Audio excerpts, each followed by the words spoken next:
একদিনের ঘটনা, কয়েকজন সাহাবী হযরত আনাস রাদিয়াল্লাহু তাআলা আনহুর বাড়িতে মেহমান হলেন। যথাসময়ে আনাস রাদিয়াল্লাহু তাআলা আনহু খাবার আয়োজন করলেন এবং এই খানা পরিবেশনের জন্য তিনি একটি দস্তরখানা বিছালেন।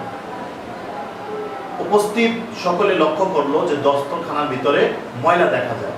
তো আনাস রাদিয়াল্লাহু তাআলা আনহু খাদেমকে বললেন যে এই দস্তরখানা পাল্টিয়ে অন্য আরেকটি আনো। খাদেম দস্তরখানা পাল্টিয়ে অন্য কি আনবেন, তো এই ক্ষেত্রে যখন তিনি দাঁড়িয়ে রইলেন, তো আনাস রাদিয়াল্লাহু তাআলা আনহু নিজেই বললেন যে আমার একটি রুমাল ঘরের ভিতরে রয়েছে, এই রুমালটা নিয়ে আসো। খাদেম সেই রুমালটা আনলো, অতঃপর আনাস রাদিয়াল্লাহু তাআলা সেই রুমালটাকে বিছিয়ে দস্তরখানার মতো করে ব্যবহার করা শুরু করলেন। তো উপস্থিত যারা ছিলেন সকলে বলা বলি শুরু করলেন যে আগের দস্তরখানার তুলনায় তো এই রুমালটা আরো বেশি ময়লাযুক্ত, আগেরটা তো ভালো ছিল। তো আনাস রাদিয়াল্লাহু তাআলা আনহু খাদেমকে বললেন যে এখানে আগুন জ্বালানোর ব্যবস্থা করো।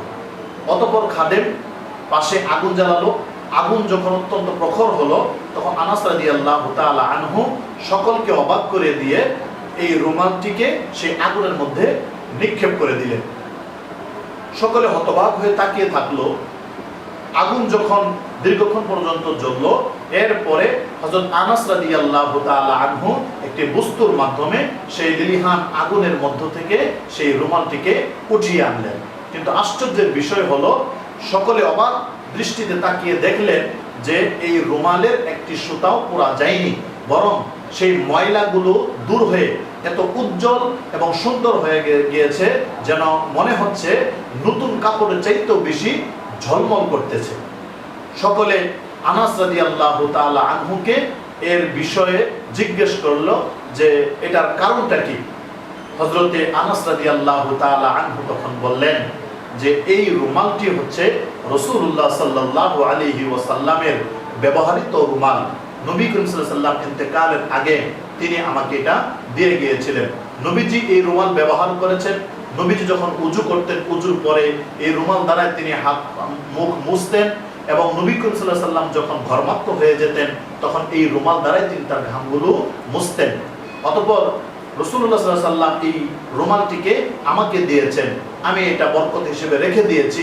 এবং আমার দ্বীনের ভিতরে এই ঈমান এবং ইয়াকিন রয়েছে, যেহেতু এই রুমালের সাথে রাসূলুল্লাহর চেহারা মুবারক, রাসূলুল্লাহর দেহ মুবারক, এরকম দেহ মুবারক যেহেতু লেগেছে, এই রুমাল স্বাভাবিক রুমাল নয়। সুতরাং এই রুমালকে পৃথিবীর কোনো আগুন স্পর্শ করতে পারবে না। এরপর থেকে দীর্ঘদিন পর্যন্ত, কয়েক বছর পর্যন্ত আমি ব্যবহার করে আসতেছি। যখনই ময়লা যুক্ত হয়, তখন এই ময়লাকে পরিষ্কার করার জন্য আমি কোনো পানি ব্যবহার করি না এবং কোনো সাবান বা ইত্যাদি বস্তু ব্যবহার করি না, বরং স্বাভাবিক অবস্থার বিপরীতে আমি আগুন জ্বালিয়ে দেই।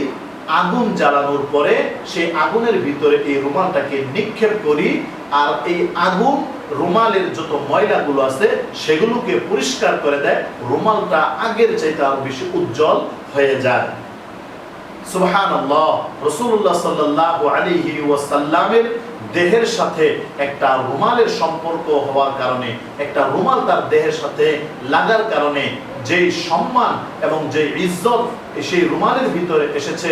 সুতরাং আমরা তো মানুষ, আমরা যদি রাসূলুল্লাহ সাল্লাল্লাহু আলাইহি ওয়াসাল্লামকে মহব্বত করি, আমাদের কথাবার্তা, চাল চলন, কাজ কর্ম যদি রাসূলুল্লাহর আদর্শ মোতাবেক হয়, তাহলে অবশ্যই রাসূলুল্লাহর সাথে আমাদের সম্পর্ক হবে। এই সম্পর্কের মাধ্যমে কিয়ামতের ময়দানে আল্লাহ রাব্বুল আলামিনের সামনে সুপারিশ করে নবীজি আমাদের জন্য জান্নাতের ব্যবস্থা করে দিবেন। আল্লাহ তাআলা আমাদের সকলকে নবী করিম সাল্লাল্লাহু আলাইহি সাল্লামের আদর্শ মতো আমাদের জীবনকে গড়ার তৌফিক দান করুন। আমিন।